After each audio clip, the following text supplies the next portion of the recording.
कहानी की शुरुआत होती है दो बहनों से, एशिया रेवेस और मारिया रेवेस। ये दोनों बहनें अपने स्टेप फादर के घर से भागकर न्यूयॉर्क जा रही थी, लेकिन बाहर बहुत तेज बारिश हो रही थी, इसलिए एशिया अपनी छोटी बहन मारिया को साथ लेकर स्टोर के अंदर आती है। लेकिन इन दोनों के पास बिल्कुल भी पैसे नहीं होते और मारिया को भूख लगी थी, तो वो एक चॉकलेट का बॉक्स उठाकर अपने बैग में रख लेती है। तभी स्टोर के अंदर इन दोनों के फादर आ जाते हैं अपनी बेटियों को ढूंढते हुए। तो ये दोनों बहनें चुपचाप स्टोर से बाहर जाने लगती हैं। तभी गेट का सिक्योरिटी अलार्म बज जाता है, क्योंकि मारिया ने चॉकलेट बॉक्स चोरी किया था, जिसकी वजह से इन लोगों के फादर उन्हें देख लेते हैं और वो इनका पीछा करने लगते हैं। ये दोनों अपनी पूरी जान लगाकर भागती हैं, लेकिन इनके फादर का फ्रेंड अपनी कार से इनका रास्ता ब्लॉक कर देता है, जिससे ये आगे नहीं बढ़ पाती। एशिया अपने फादर को रोकने के लिए उनके ऊपर गन पॉइंट कर देती है, लेकिन फिर भी वो एशिया की बात नहीं मानता और उसे गाली देते हुए आगे बढ़ता है। तो एशिया अपने फादर को शूट कर देती है। तभी अचानक से यहाँ पर पुलिस आ जाती है, तो एशिया को मजबूरन अपनी छोटी बहन मारिया को यहाँ पर अकेला छोड़कर भागना पड़ता है। फिर यहाँ से सीन शिफ्ट होता है और हम मारिया को देखते हैं, जो कि अपने फादर के फ्रेंड के घर पर गंदी टॉयलेट सीट साफ कर रही थी और ये आदमी मारिया को बहुत बुरी तरह से ट्रीट करता है। और इन सब चीजों के वजह से ही मारिया और एशिया अपने फादर के घर से भागना चाहती थी। खैर, इसके बाद हमें 10 साल बाद आगे का सीन दिखाया जाता है, जहाँ पर एशिया न्यूयॉर्क में होती है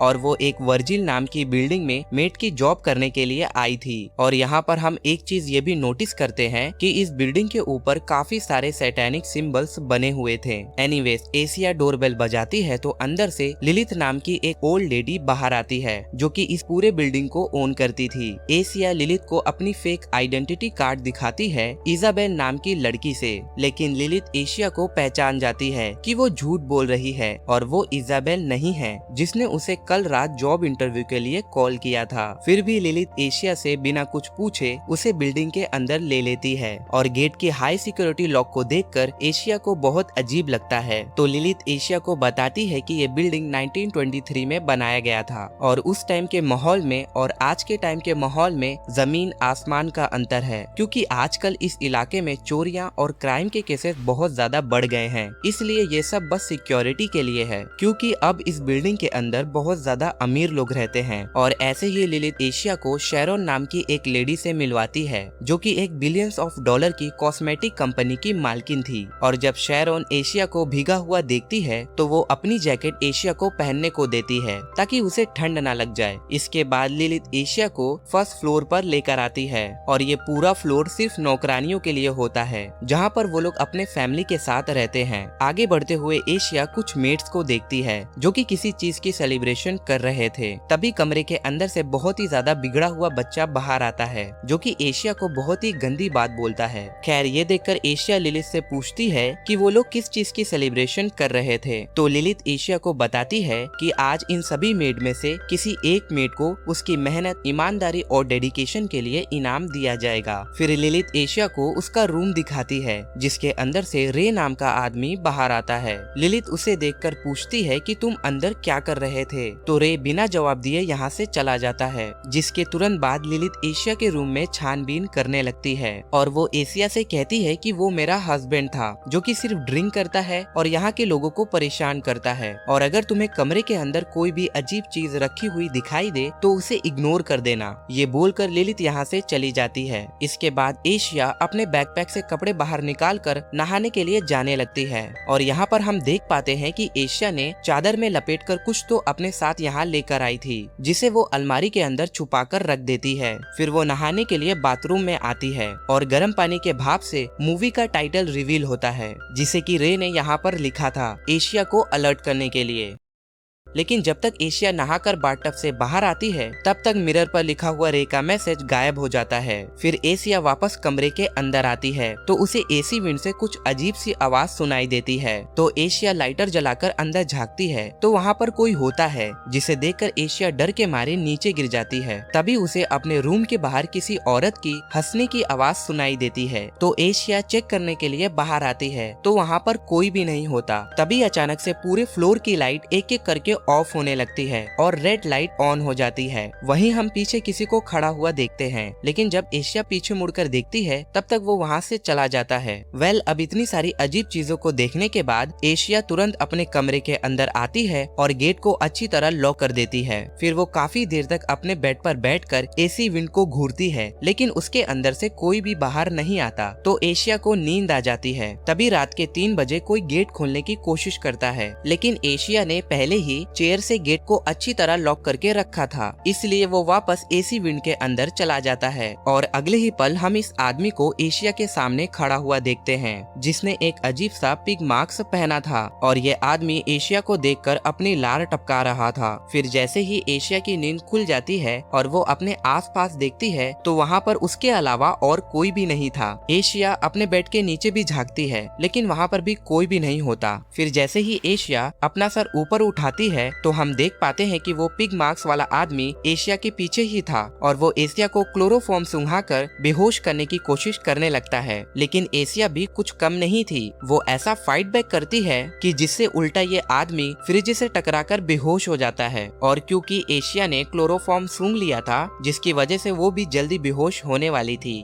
लेकिन बेहोश होने से पहले एशिया टेबल लैंप के पास आती है और उसकी वायर निकालते ही एशिया बेहोश हो जाती है। तभी एसी विंड को तोड़ते हुए कमरे के अंदर एक और आदमी आता है, जो कि सबसे पहले फ्रिज को साइड में करता है, जहां पर एक होल था, जिसके अंदर से एक और आदमी कमरे के अंदर आता है। फिर ये आदमी कमरे की लाइट ऑन करता है और गेट खोलता है, जिसके अंदर से 2 और आदमी कमरे के अंदर आते हैं। और अब मैं आप सभी को इन लोगों का नाम बताता हूँ, जो कि कमरे के अंदर एशिया को मारने के लिए आए थे। पहले आदमी का नाम बॉब, जिसकी गंदी नजर एशिया के ऊपर थी, और दूसरी शेरोन, जो कि एसी विंड को तोड़कर कमरे के अंदर आई थी। और ये वही कॉस्मेटिक कंपनी की मालकिन है, जिसको हमने कुछ ही देर पहले एशिया का वेलकम करते हुए देखा था। और जो फ्रिज के पीछे वाले होल से कमरे के अंदर आया था, उसका नाम है केविन। और जो 2 आदमी मेन गेट से अंदर आए थे, उनका नाम थोड़ा वियर्ड है, छोटा स्टीव और बड़ा स्टीव। और ये सभी एक साथ इसी बिल्डिंग में रहते हैं। इसके बाद शेरोन एशिया को घसीटकर अपने साथ कहीं ले जाने लगती है। तभी एशिया को हल्का सा होश आता है, तो जो वायर उसने टेबल लैंप से बाहर निकाला था, उसे वो अपने मुंह के अंदर डाल लेती है, जिससे कि शेरोन को एक बहुत ही बड़ा इलेक्ट्रिक शॉक लगता है और वो दूर जाकर गिरती है। लेकिन इस झटके से एशिया को फायदा होता है और वो बिल्कुल होश में आ जाती है।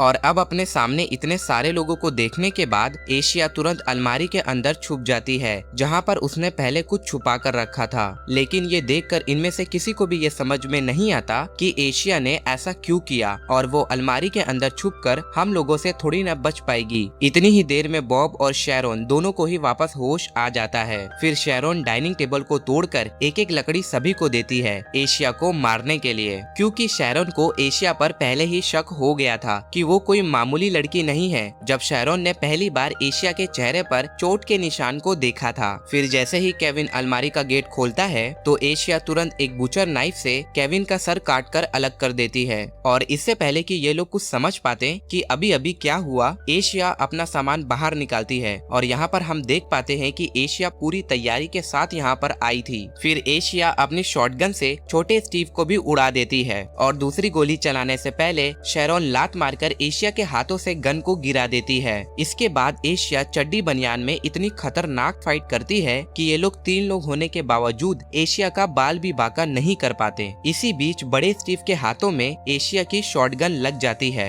लेकिन इससे पहले कि वो शॉटगन उठा पाता, एशिया एक ही बार में बड़े स्टीव का हाथ और पैर दोनों ही काट कर अलग कर देती है। बड़ा स्टीव बेचारा चिल्ला भी नहीं पाता, क्योंकि एशिया उसके मुंह में बुचर नाइफ घुसा देती है। ये देखकर बॉब और शेरोन अपनी पूरी ताकत से एशिया का सामना करते हैं, लेकिन एशिया का प्लान तो कुछ और ही था। वो जल्दी से बेड के नीचे घुस जाती है और गद्दे को सामने कर देती है, और उसी की आड़ में एशिया अपनी बुचर नाइफ से बॉब के बॉडी को गोद देती है। और अब बारी थी शेरोन की, लेकिन उसके हाथ भी एशिया की शॉटगन लग जाती है और वो एशिया पर गोली चला देती है, लेकिन गोली मिस हो जाती है और एशिया की जान बच जाती है। फिर शेरोन एशिया से पूछती है कि तुम कौन हो। तभी यहाँ पर बैकग्राउंड में एक सिनेमैटिक गाना बजता है, जो कि बताता है कि एशिया का नाम है लेडी सामुराई। खैर फिर शेरोन गोली चलाने की कोशिश करती है, लेकिन उसकी किस्मत खराब थी और गोली खत्म हो जाती है तो शैरोन गुस्से में आकर एशिया के मुंह पर गन फेंक कर मारती है, लेकिन एशिया उल्टा गन पकड़कर शैरोन को ही हिट कर देती है। इसके बाद इन दोनों में एक जबरदस्त फाइट होती है और इतने टाइम में बॉब को दोबारा होश आ जाता है और वो एशिया को चोट पहुंचाने के लिए उसकी तरफ चाकू फेंकता है, लेकिन एशिया शैरोन को आगे कर देती है और वो चाकू शैरोन के बहुत गलत जगह पर आकर लगती है और वो दर्द से चीखना शुरू कर देती है। तो मौके का फायदा उठाकर एशिया शैरोन का सर फोड़कर उसे जान से मार देती है। ये देखकर बॉब अपनी जान बचाकर कमरे से बाहर भागता है और एशिया जल्दी से अपनी पैंट पहनकर बाहर आती है बॉब को भी जान से मारने के लिए। तभी वो अपने सामने लिलित को देखती है जो कि उससे वही सेम सवाल पूछती है कि तुम हो कौन, लेकिन एशिया लिलित की बातों का जवाब नहीं देती और वो बॉब को भी जान से मार देती है। इसके बाद हमें पास्ट का सीन दिखाया जाता है जिस रात एशिया ने अपने फादर को गोली मारकर वहाँ से भाग गई थी, लेकिन पुलिस ने एशिया को पकड़कर उसे जेल में डाल दिया था और यहाँ पर एशिया बाकी और फीमेल क्रिमिनल के साथ फाइट कर करके और मार खा कर वो इतनी ज्यादा तगड़ी फाइटर बन गई। और जेल के अंदर एशिया ने अपनी छोटी बहन मारिया का पता लगाने के लिए डेविड नाम के प्राइवेट इन्वेस्टिगेटर को हायर किया था, जो कि एशिया को मारिया की फोटो दिखाते हुए बताता है कि मारिया को आखिरी बार न्यूयॉर्क में वर्जिल नाम के होटल के अंदर जाते हुए देखा गया था और इसके बाद से ही मारिया लापता है। साथ ही डेविड एशिया को ये भी बताता है कि जिस होटल के अंदर मारिया गई थी उस होटल की रेपुटेशन बहुत ज्यादा खराब है, क्योंकि आए दिन काफी सारी लड़कियों को इस होटल में मेड की जॉब करने के लिए बुलाया जाता है और फिर इसके बाद से ही उनका कुछ अता पता नहीं चलता और पुलिस भी इन लापता हुई लड़कियों का पता लगाने की कोशिश कभी नहीं करती। वो इसलिए क्योंकि इस बिल्डिंग में रहते हैं हाई क्लास अमीर लोग। अब ये सुनकर एशिया को अपनी बहन की चिंता होने लगती है, लेकिन डेविड यहाँ पर पूरी तैयारी के साथ आया था। उसने पहले ही इजाबेल नाम की एक लड़की से बात करके रखा था जिसे कुछ ही दिनों पहले वर्जिल होटल से मेड की जॉब करने के लिए ऑफर आया था। फिर जैसे ही एशिया कुछ दिनों के लिए जेल से बाहर आती है वो सीधा इजाबेल के घर पर जाती है और फिर यहाँ पर सीन कट होता है और हमें वापस प्रेजेंट का सीन दिखाया जाता है, लेकिन हमें यहाँ पर ये नहीं दिखाया जाता कि एशिया ने इजाबेल के साथ क्या किया। या तो ये हो सकता है कि एशिया ने इजाबेल से बातचीत कर उसे मना लिया हो और वो उसकी जगह पर अपनी बहन मारिया को बचाने के लिए होटल में आ गई।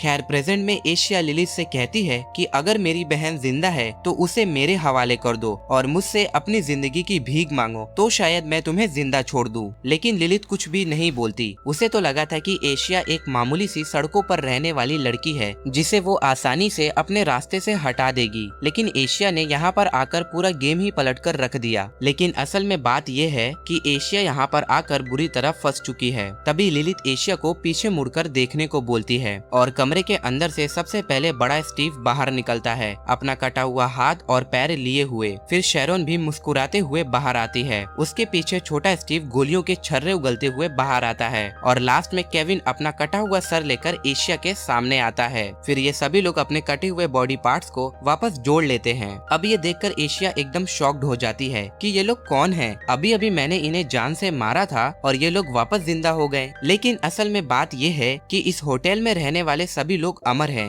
एशिया चाहे जितनी बार भी इन लोगों को जान से मार दे ये लोग वापस जिंदा हो जाएंगे, लेकिन अगर एक बार भी एशिया इनके हाथों मर गई तो उसका खेल खत्म। मतलब कि एशिया के पास सिर्फ एक ही लाइफलाइन है और इन लोगों के पास अनलिमिटेड। खैर तभी अचानक से एक मेड एशिया को पकड़ने के लिए अपने कमरे से बाहर आती है तो एशिया इसके पेट में चाकू घोंपकर उसी के कमरे में अपने आप को लॉक कर लेती है और इस कमरे में वही बदतमीज बच्चा मौजूद होता है जिसने एशिया को पहले गाली दी थी और वो एशिया के बैक पर स्क्रू ड्राइवर से हमला करता है तो एशिया एक पंच मारकर इसे सुला देती है। वहीं बाहर केविन बॉब को लात मारकर उठाता है जो कि इतने देर से सो रहा था। वहीं लिलित इस मेट के पास आती है जो कि अपनी आखिरी सांसें गिन रही थी तो लिलित इस मेट से बड़े ही प्यार से बोलती है कि जब तुम वापस जिंदा हो जाओगी तो इस खून को साफ कर देना। इधर कमरे के अंदर एशिया अपने बैग से स्क्रू ड्राइवर को निकालने की कोशिश कर रही थी, लेकिन उसका हाथ वहाँ तक नहीं पहुँच रहा था तो वो अलमारी के सहारे स्क्रू ड्राइवर को बाहर निकालती है।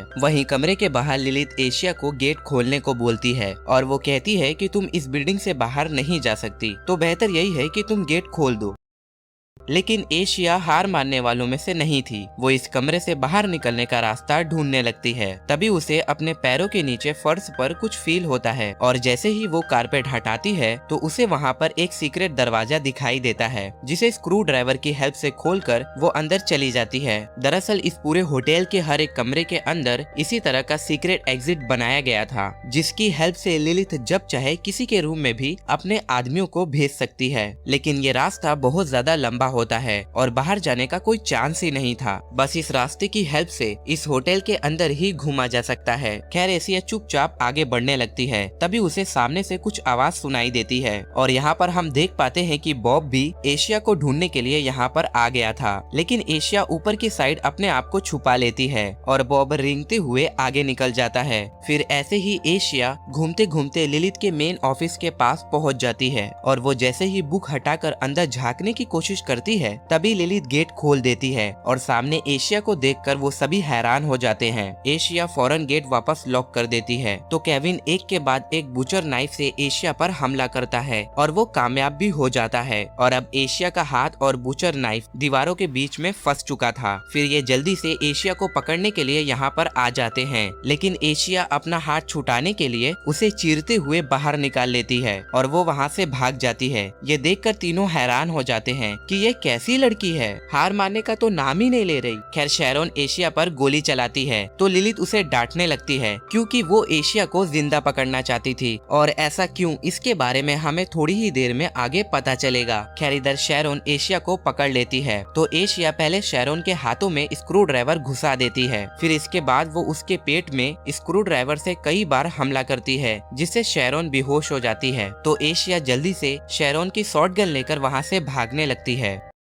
लेकिन शैरोन एक बार फिर से होश में आ जाती है और वो एशिया के ऊपर चढ़कर उसका गला दबाने लगती है। तो एशिया इस बार शैरोन के सर के चीथड़े उड़ा देती है और गोली की आवाज सुनकर केविन भी जल्दी से एशिया की तरफ आने लगता है। लेकिन शैरोन बिना सर के ही एक बार फिर से जिंदा हो जाती है और वो एशिया को पकड़ने के लिए उसके पीछे भागने लगती है और ये सीन देखने में काफी ज्यादा डरावना और फनी लगता है। खैर अब शैरोन के पास उसका सर नहीं होता, इसलिए वो ठीक से नहीं देख पाती और वो दीवार से टकरा जाती है और एशिया को ढूंढते हुए गलत डायरेक्शन में चली जाती है और अब एशिया को कुछ देर के लिए इन लोगों से छुटकारा मिलता है। तभी अचानक से रे एशिया के मुंह पर हाथ रखकर उसे पीछे छुपा लेता है क्योंकि केविन वहाँ पर एशिया को मारने के लिए आ रहा था। फिर केविन के चले जाने के बाद रे एशिया को सारी सच्चाई बताता है कि असल में इस होटल में चल क्या रहा है। दरअसल ये पूरा होटल एक सैटेनिक टेम्पल है। आज से 100 साल पहले इस होटल्स के फाउंडर्स ने एक ऐसा तरीका ढूंढ निकाला था जिससे कि वो शैतान से कांटेक्ट कर सकते थे और फिर उन लोगों ने शैतान के साथ एक डील किया जिससे कि ये लोग अमर हो गए और इन अमर लोगों का एक लिस्ट है शैतान के पास जिसमें इन सभी हाई क्लास लोगों का नाम लिखा हुआ है। बट अगर उस लिस्ट में से किसी का भी नाम हटा दो तो वो इंसान एक नॉर्मल इंसान बन जाएगा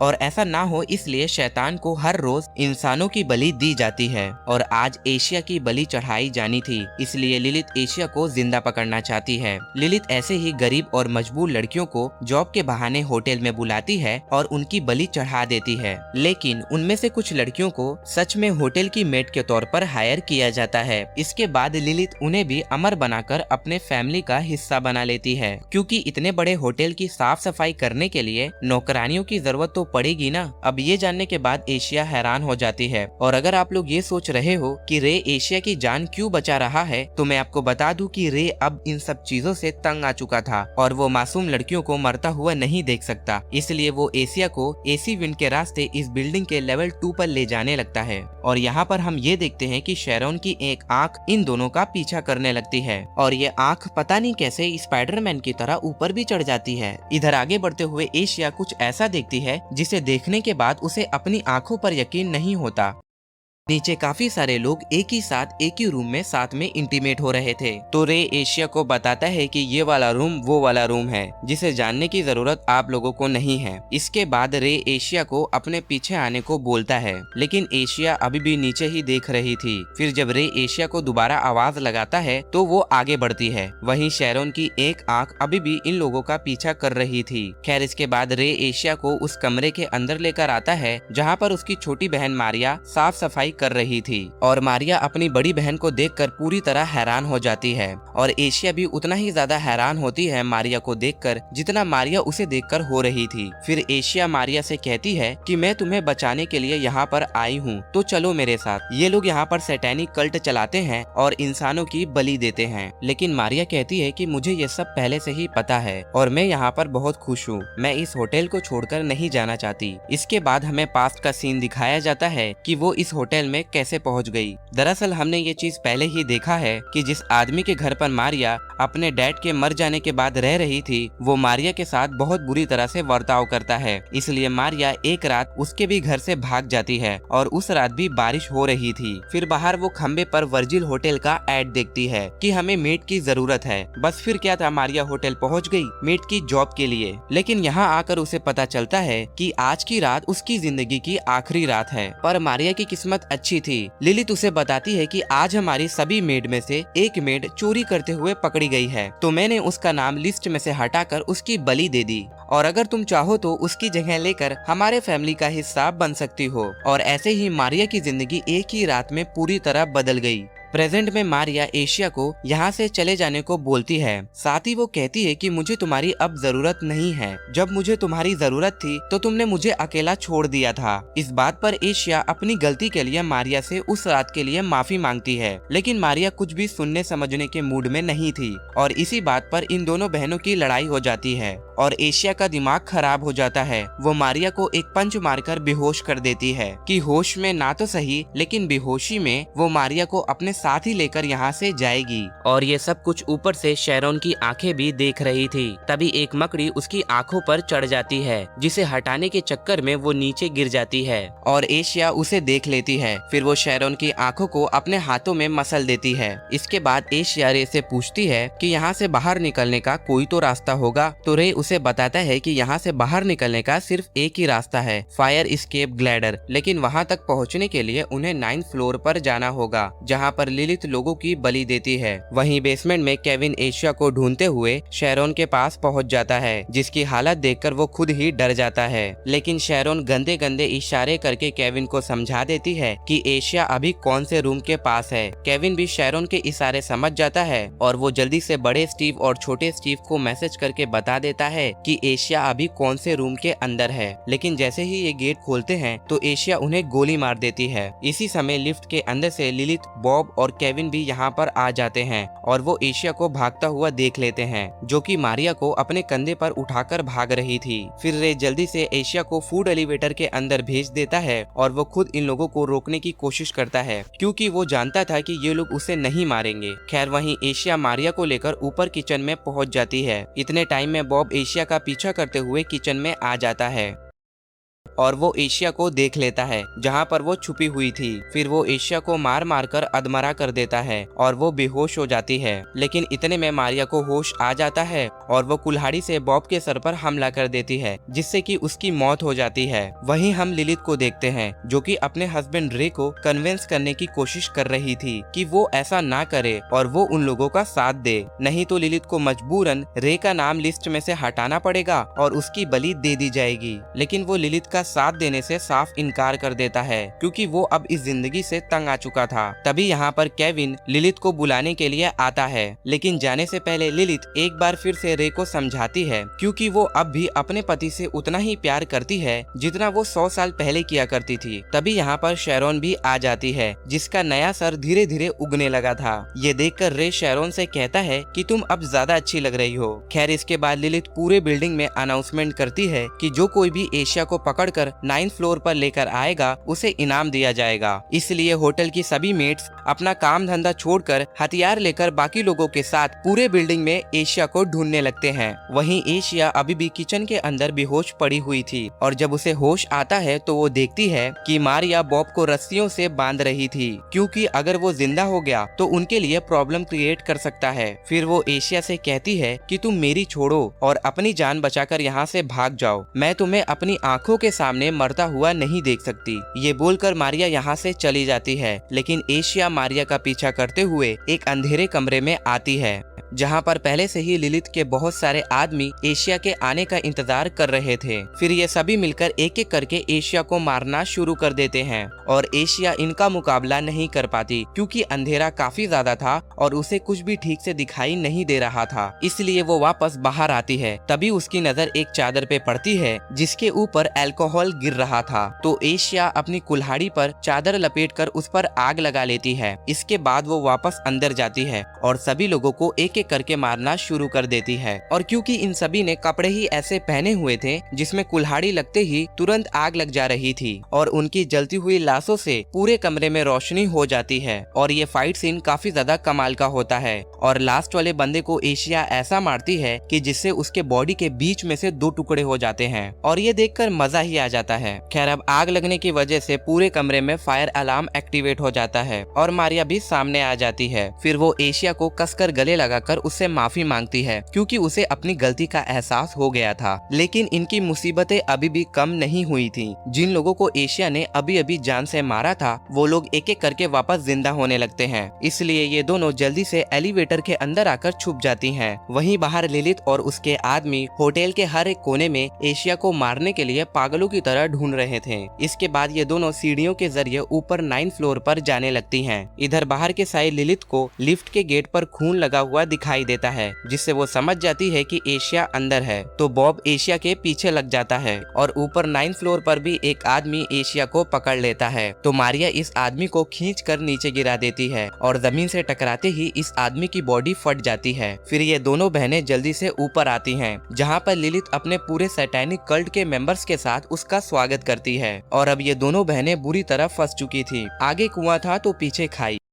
खैर फिर एशिया लिलिथ को धमकी देने लगती है कि अगर तुमने मारिया को जाने नहीं दिया तो मैं यहाँ से कूदकर अपनी जान दे दूंगी, क्योंकि एशिया को ऐसा लगता था कि इन्हें अपने भगवान को बलि देने के लिए उसकी जरूरत है। लेकिन ये सुनकर सभी हंसने लगते हैं। खैर ये बात सच है कि लिलिथ ने मारिया को जिंदा छोड़ दिया था और उसे अपने फैमिली में ज्वाइन होने का मौका देती है, लेकिन उसका नाम अभी भी उस लिस्ट में ऐड नहीं किया गया था जिससे कि मारिया अमर हो सके। और एशिया को अभी तक यही लग रहा था कि मारिया भी इन लोगों की तरह अमर है। याद है ना मूवी के स्टार्टिंग में हमने कुछ मेट्स को आपस में सेलिब्रेशन करते हुए देखा था। वो मारिया के लिए सेलिब्रेशन हो रहा था क्योंकि आज की रात मारिया का नाम उस लिस्ट में ऐड किया जाना था ताकि वो अमर हो सके और इजाबेल की बलि चढ़ाने के बाद ये काम पूरा हो जाता। पर इजाबेल की जगह पर आ गई एशिया और इन सब चीजों से लिलिथ को कोई भी फर्क नहीं पड़ता। वो चाहे तो दोनों बहनों को मारकर उनकी बलि दे दे या फिर एशिया को जान से मारकर मारिया को अमर कर दे। खैर इसके बाद लिलिथ एशिया और मारिया दोनों को पकड़ लेती है, लेकिन अपने आप को छुटाने के चक्कर में एशिया का पैर फिसल जाता है और वो लिफ्ट के नीचे गिरने लगती है। और नीचे गिरते हुए एशिया की आंखों में आंसू होता है, वो इसलिए कि वो अपनी छोटी बहन मारिया को यहाँ से बचाकर नहीं ले जा पाई। लेकिन तभी बॉब एशिया की जान बचा लेता है उसका पैर पकड़कर, और ये देखकर मेरा रिएक्शन कुछ ऐसा था।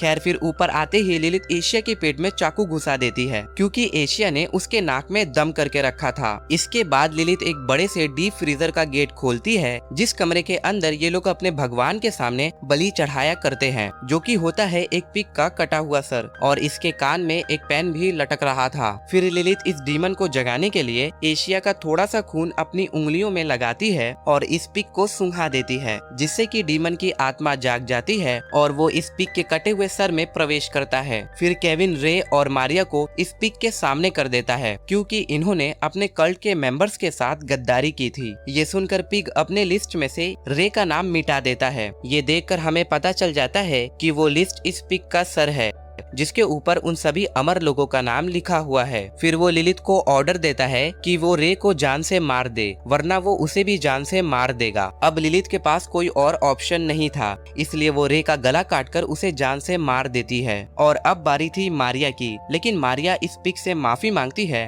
और उसे एक और मौका देने के लिए कहती है। तो इस पर यह पिग मारिया को कहता है कि वो अपनी बहन की बलि देकर अपना नाम लिस्ट में ऐड कर ले, जिससे कि ये भी उनके फैमिली का हिस्सा बनकर हमेशा हमेशा के लिए अमर हो जाएगी। लेकिन मारिया का प्लान तो कुछ और ही था। वो इस पिग के सर पर नाम तो लिखती है, लेकिन वो नाम होता है एशिया का। फिर मारिया रोते हुए एशिया से कहती है कि काश हम लोग सुकून की जिंदगी गुजार पाते। ये सुनकर एशिया सोचने लगती है कि लगता है सच में मेरा टाइम आ गया। लेकिन तभी अचानक से मारिया अपना गला काटकर खुद को सेक्रीफाइस कर देती है और एशिया को अमर बना देती है। और अब शुरू होता है असली मौत का खेल। एशिया तो पहले ही इन पर भारी पड़ रही थी और अब वो भी इन लोगों की तरह अमर है। खैर एशिया सबसे पहले पिग के सर से उतना हिस्सा काट देती है जिस पर उसका नाम लिखा हुआ था और उसे अपने जेब में रख लेती है। ये देखकर बॉब एशिया को पकड़ने के लिए आगे बढ़ता है तो एशिया एक ही बार में बॉब का गेम बजा देती है। इतने टाइम में शैरोन एशिया पर हमला करती है तो एशिया फिर से शैरोन का सर काटकर अलग कर देती है, जो कि थोड़ी ही देर पहले नया नया उगा था। वहीं ये सब देखकर लिलिथ इस पिग के कटे हुए सर से रिक्वेस्ट करती है कि आप मेरी बॉडी का इस्तेमाल करके इस लड़की को खत्म कर दीजिए। तो ये पिग लिलिथ की बॉडी में अपने सारे टेंटिकल्स को घुसाकर उसे अपने कंट्रोल में ले लेता है, किसी पैरासाइट की तरह।